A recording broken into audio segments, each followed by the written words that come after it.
get into that, let's get now to our final round rules. It is a winner-go-home situation, okay? The winner, 10,000 points, which can go a long, long way in the overall standings. For the 8 o'clock spot, of course, the end of the season will be during the NBA Finals in June. That may seem like a long time from now, but every single point matters, ladies and gentlemen. The winner gets 10,000 points. Of course, the loser comes home empty-handed. We had some great quarterback play on Sunday, but I don't think any better than C.J. Stroud in Houston. C.J. Stroud, 470 yards passing, 5 touchdown passes, including leading a game-winning drive in a win against the Tampa Bay Buccaneers. And my man, Space Dobbs, Joshua Dobbs for the Minnesota Vikings, 5 days after being traded for from the Arizona Cardinals, he steps in, leads the Vikings to a comeback win, accounts for 3 touchdowns total, 2 through the air, 1 on the ground, leads a game-winning drive for the Vikings to win a big game on the road against the Atlanta Falcons. So I will start with Mike Guido. Both of these performances were exceptional, but which do you think was more impressive? Was it C.J. Stroud in Houston, or was it Josh Dobbs in Minnesota?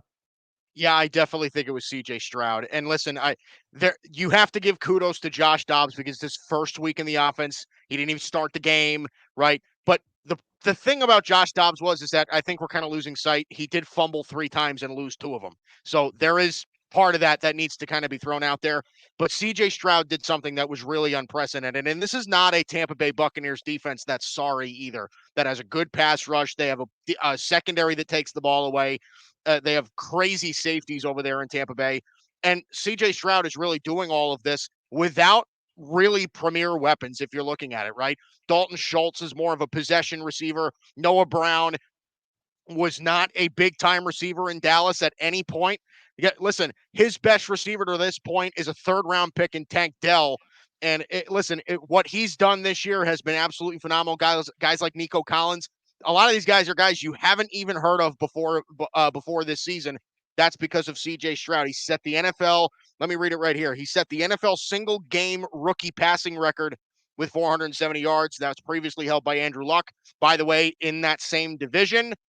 So I think C.J. Stroud, I think it's without a doubt C.J. Stroud. He's been the most impressive offensive rookie to this point in the season, and I don't really think it's close. I think a lot of people doubted him.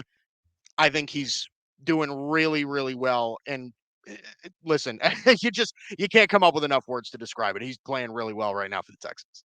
And I'm genuinely ready to say 8 games this season, Mike Guido. I think he's a top 10 quarterback in the NFL. What we've seen thus far, given what he took over in Houston, wasn't like you're mentioning like Tank Dell. Who's Tank Dell? Who the heck is Noah Brown and Dalton Schultz? But 2 of those guys were shipped out of Dallas. You've got Nico Collins. You got these guys making plays for him, him putting him in position to be successful. So C.J. Stroud, like you mentioned, thus far not a great offensive line either, Bryson. This is not a great offensive line over there.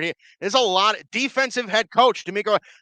There's so much stuff that is like against this kid that is traditionally against rookie quarterbacks, and he's just killing it right now. He's so productive. He's been absolutely spectacular. To you, John, who is better, C.J. Stroud, Joshua Dobbs? Hey, man, there's no wrong answer here, man. No wrong answer, man. Amazing C.J. Stroud. Let me give C.J. Stroud his props, to start with, so you're going to know my answer. Shout out to C.J. Stroud, man. Like Mike said, he got the rookie record for yardage. He had, Tampa Bay defense is great. Like you said, the team don't got that many weapons, but also, rookie coach and everything. So he's playing free house money, everything. And he's looking great, man. Definitely rookie of the year. Definitely will be top 5 if he keeps it up in MVP voting this year as a rookie. I can see that, all day, especially with the numbers he's putting up. But like I said, there's no wrong answer, but I got to go with Dobbs, man. Come on, man. Like, he's been playing good basically all year, even though Arizona sucks. But, he put numbers on Dallas and Giants and, all these other teams. And they come in, a couple of days in, not even know the offense, not even take a snap with the center. He had to do that as the other quarterback got hurt. And they come in, man, like I said, 3 fumbles, whatever. Nobody's looking at that when you get that W at the end, man. And Joshua Dobbs, man, like I said, hell of a story, man. Like I said, going to a couple teams and coming in Minnesota at the trade deadline after Kirk Cousins get hurt and come in and win the game, man. That's all he does, man. He's definitely a winner. So, like I said, no wrong answer here, but I got to go with Dobbs, man. Like I said, Minnesota doesn't have that many weapons as well. Like, their main receivers out. Jefferson is out. Since they lost Cook, like, Madison hasn't really, he's not doing anything out there or whatever. So, you know, I mean, I would say, you know, about the same as weapons and stuff like that. So that was definitely more impressive for Dobbs to come in, like you said, not know the offense at all. At least Stroud had all season, you know, to work with the offensive team and all that stuff like that. So Dobbs was more impressive, man. But like I said, there's no wrong answers here, man. No wrong answers. And to tack on your point about sort of what Josh Dobbs had around him, you know, obviously bringing into account the fact that he barely knew the Vikings playbook at all. You know, you mentioned not having Justin Jefferson there, no Dalvin Cook from last year, but you also he had dealt with some injuries to that offensive line in that game. Cam Akers tore his Achilles, sadly is out for the season, so he loses his best running back. So what he did was absolutely spectacular. By the way, against the coming in that game, the 6th ranked defense in the NFL, and doing so on the road. But again, both performances were absolutely spectacular. I'll go and dial up the victory music for our winner, because again, I thought both of you guys gave absolutely fantastic takes. I can see where both of you are coming. But the winner this week, the 8 o'clock spot, episode 13, is John Rivera. John, you get your first win on the show on the 8 o'clock spot. Congratulations.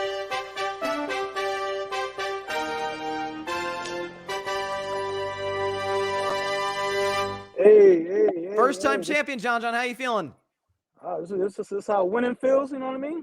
Definitely on my franchises and sports that haven't been winning lately. This feels good, man.